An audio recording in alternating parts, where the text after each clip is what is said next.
तो ये कहानी शुरू होती है जब डॉक्टर डूम बेदियों में जकड़ा हुआ था। मेरा मतलब भेड़ियों में आई मीन बेड़ियों क्या बोलते हैं यार उसे। पहले इंट्रो कर लेता हूँ यार।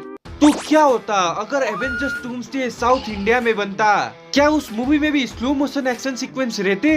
क्या उस मूवी में भी फालतू के मारा जाएगा टाइप के डायलॉग होते?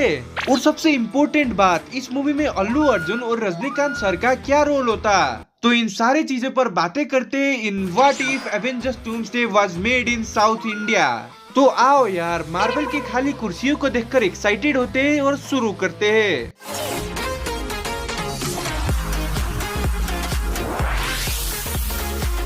तो ये कहानी अल्टरनेट रियलिटी में टेक प्लेस करती, जिधर अवेंजर्स साउथ इंडिया में ही पले बड़े थे। उन्हें तमिलनाडु के गलियों में पिघला पिघला के पीट पीट के खंजर बना रहे थे। और इस मूवी में किसी कैरेक्टर के पास भी सुपर पावर नहीं है, क्योंकि उनके एक पंच में ही गुंडे हवा में उड़ते, तो सुपर पावर्स का भी कोई वैल्यू नहीं है। और अब डायरेक्टली बात करते हैं स्टोरी की। तो कहानी शुरू होती है डूम के कैसल से, जिस कैसल में खुद डूम को ही किसी ने पकड़ के रखा था और वो आदमी का चेहरा उस वक्त नहीं दिखता। और फिर सीन शिफ्ट होता अवेंजर्स की तरफ और अवेंजर्स सीएसके वर्सेस आरसीबी का मैच देख रहे थे और वो हंसी मजाक कर रहे थे, एक दूसरे की टांग खींच रहे थे। इनफैक्ट थॉर और ब्लैक विडो तो वो भी कर रहे थे, प्यार कर रहे थे यार वो। और फिर आता एक रैंडम सा गाना,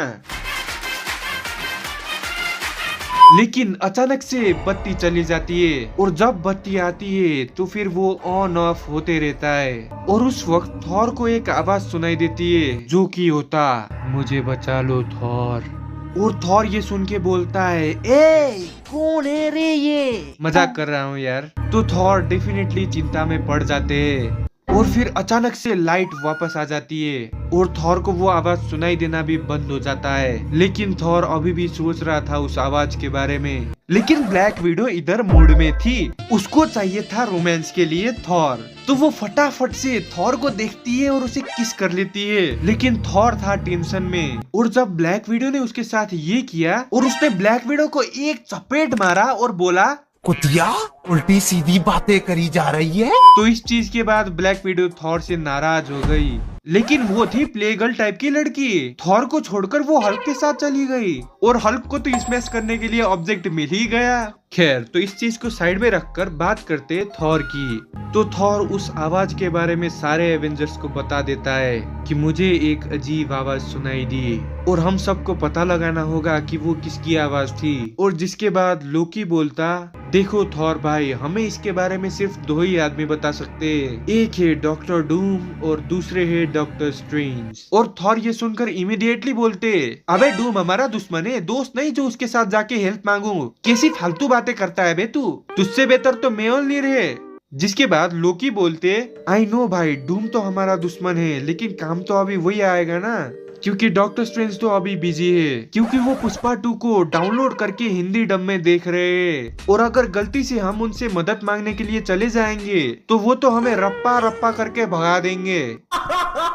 क्या जोक मारा भाई। तो इसीलिए अभी हमको डूम के पास चले जाना चाहिए। और फिर थॉर लोकी की बात मान लेता है और डूम के कैसल पर चले जाता है। और जब वो कैसल के अंदर जाते तो कैसल का माहौल थोड़ा शांत था, वो डरावना महल जैसा लग रहा था।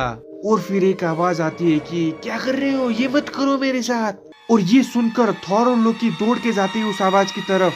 और जैसे ही वो उस आवाज की तरफ पहुंचने ही लगते तब उन्हें दिखता हल्क ब्लैक विडो को थप्पड़ मार रहा था और वो आवाज नताशा की थी। और वो लोग फटाफट से जाके हल्क को रोक लेते और उनसे पूछते कि क्या कर रहा है बे तू, इसको क्यों मार रहा है। और फिर हल्क बोलता, ये मुझे बोल रही थी कि इंस्टाग्राम रील्स पे आके नाचो, ये इंस्टाग्राम रील्स पर अपनी बॉडी पार्ट दिखाकर व्यूज कमाना चाहती है। जिसे सुनकर लोकी बोलता, अरे हल्क भाई यार, तू इस बात पे बेचारी पर थप्पड़ मार रहा था, सीधा बेल्ट उतार के मारना, बाकी कानून को मैं देख लूंगा।